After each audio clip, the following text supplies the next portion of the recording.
Hey guys, welcome to the Fortified Castle. And Privet, bonjour, guten tag, hola, and ciao to my foreign friends. If you'd like to see more content like this, go ahead and subscribe. I'd really appreciate it, and it'd really help out the channel.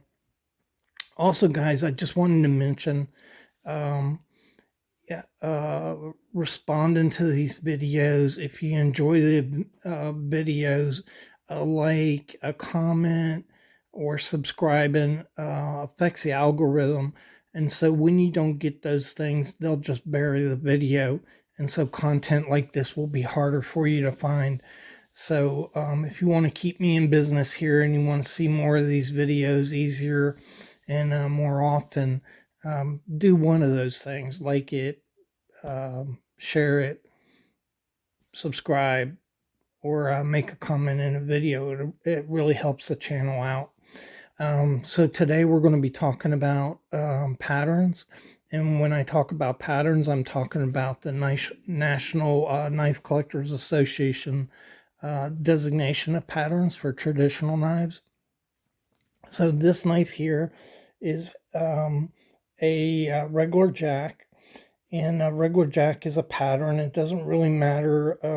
The regular jack pattern can be on a bunch of different types of knives, but it's characterized by a slowly tapering uh, frame from the tail of the knife to the head of the knife. And a swell end is a variation of the regular jack pattern. And in a swell end, the end is much wider than is normally on a regular jack pattern. So if you look at these two knives, you can see that it's much wider at the head on this knife than this knife right here. And I don't know, I haven't found anywhere where that is. What is the difference between those two? Um, I haven't seen a number assigned to the difference in the sizes. But what I find when I go through and I measure my knives, all these regular jack patterns are very similar.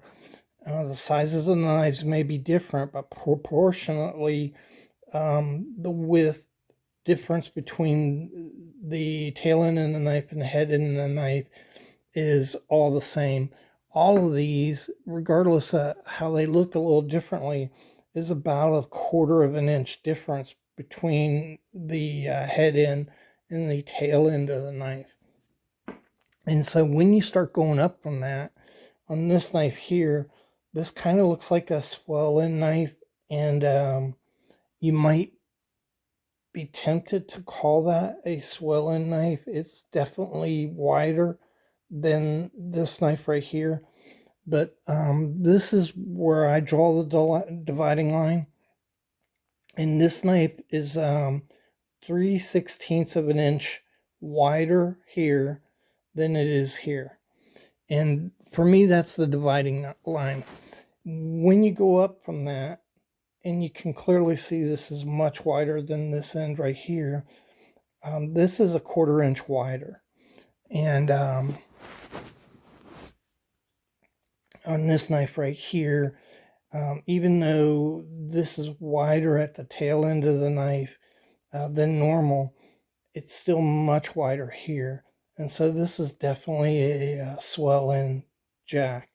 And it's actually almost 5/16 of an inch wider at this point than down here. So you can see how that's different.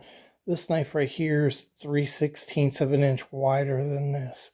And I wouldn't consider this a swell end jack, but swell end jacks are much wider. And all of these knives, if you look at this little whaler here, it's the same difference. Much wider at this end than this end. Same on this one. This one actually bows out right here from the bottom, and it's quite a bit larger. It's almost 3/8 of an inch larger than down here. And this one, same story. It's over a 1/4 inch wider than it is down here, even though they look kind of close. So all of these are Swell End Jacks. If you look at these two, there's a little difference in the bottom. And this gets into another variation on this knife right here, and that is the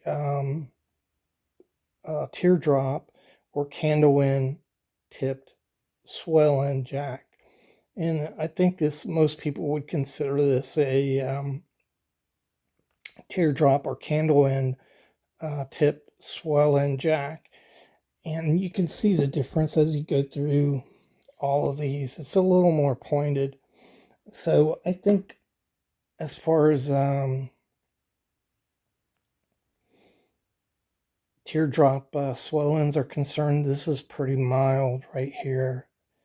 It just seems like more of a function of the knife trying to get back to the size of the tail here than anything else. But you definitely can consider that a teardrop or candle end swell end jack right there. Usually they're much more acute. The tip is almost sharp or pointed down here on teardrop or candle end jacks. But I think you could consider this one. I would buy that. And so just a quick video on the difference between, you know, a regular jack and a swell end jack. So I hope you enjoyed the video. I hope that was informative for you. Remember, you'll know the truth. The truth will set you free. And I really appreciate you guys for watching. Bye.